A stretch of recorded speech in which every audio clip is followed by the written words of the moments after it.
Bună, dragii mei! Bine v-am găsit la o nouă rețetă. Astăzi, pentru că am cules din grădină ardei, m-am gândit să vă pregătesc în stilul meu ardei umplut. Lista ingredientelor o veți găsi în descrierea filmului.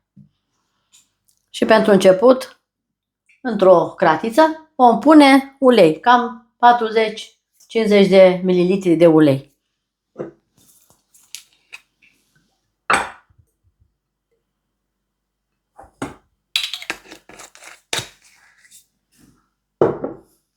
În acest ulei vom prăji ceapa, morcovul, avem nevoie de 300 de grame de ceapă tocată mărunt, 300 de morcov tocat mărunt, 1 kg de carne, vită porc, dacă vreți puteți folosi doar un singur fel, și aici am 450 de orez fiert de jumătate.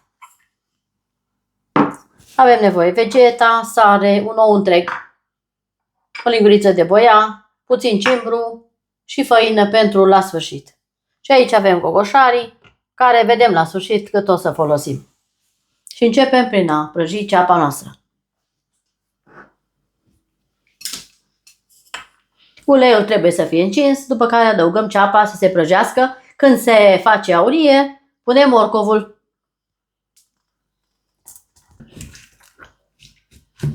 Acum las ceapa să se rumenească foarte bine.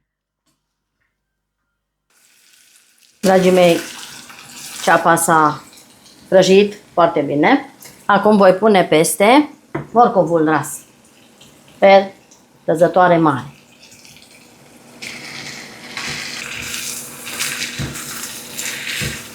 Și voi lăsa și morcovul să se înmoaie cu ceapa împreună. Ceapa s-a prăjit, morcovul s-a prăjit și el. Uitați, cel puțin a rămas din două boluri. Unul de ceapă și unul de morcov, au rămas doar atât. Pentru că au scăzut. Acum punem carnea într-un bol mai mare. Punem orezul,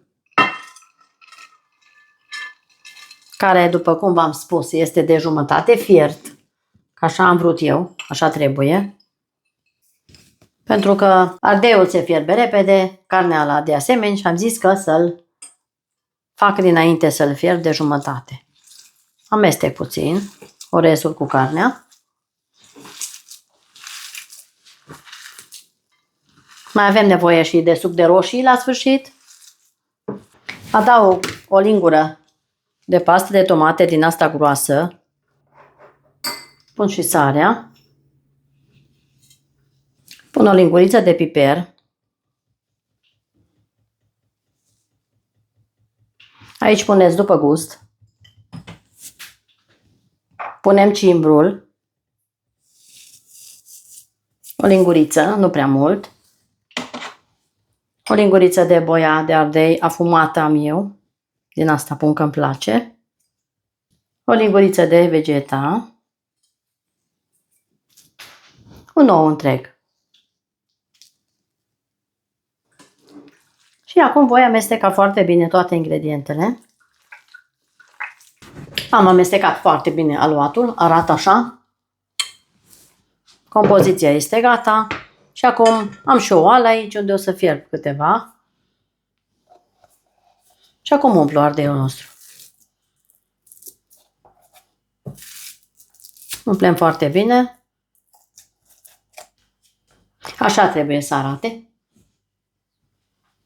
Acum facem un capac din făină. Așa trebuie să arate. Și punem în oală. Și continuăm până terminăm toți ardeii. Dragii mei, ardeiul este gata, așa arată. Am făcut și în plus 9 bucăți mai mici, pe care le voi pune deoparte.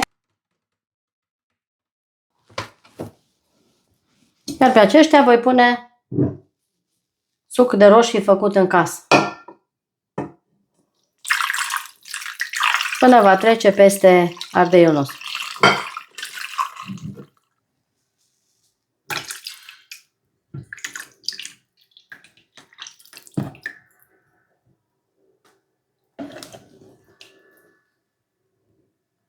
Voi mai pune încă puțină apă, să treacă puțin peste ei și voi pune la fiert. Și o să vedeți și rezultatul final. Pe curând!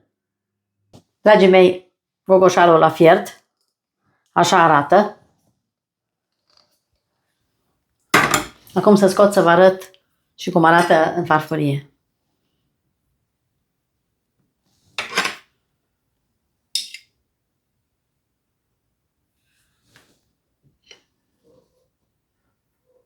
S-a creat deasupra și un puțin sos de la făină.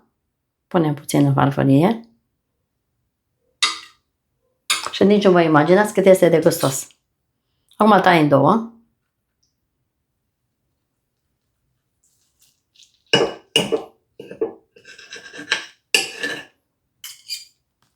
Și asta este, așa arată. Punem puțin ketchup de anul trecut. Dacă nu, mai puneți sos din oală, pentru că este foarte bine și așa. Uitați aici cum arată. Cred că se vede. Foarte bine arată. O să gust neapărat să văd ce gustare. Dar știu că este bun. Încercați rețeta cu mare încredere.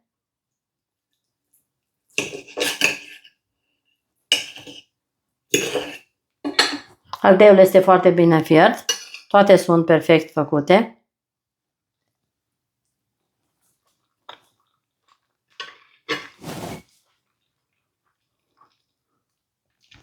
Perfect. Wow! Ceva deosebit de bun. Dacă aveți gusturile mele, încercați. Vă mulțumesc frumos că ați fost alături de mine și la această rețetă de ardei umpluți cu carne. Și până data viitoare vă spun toate cele bune. La revedere!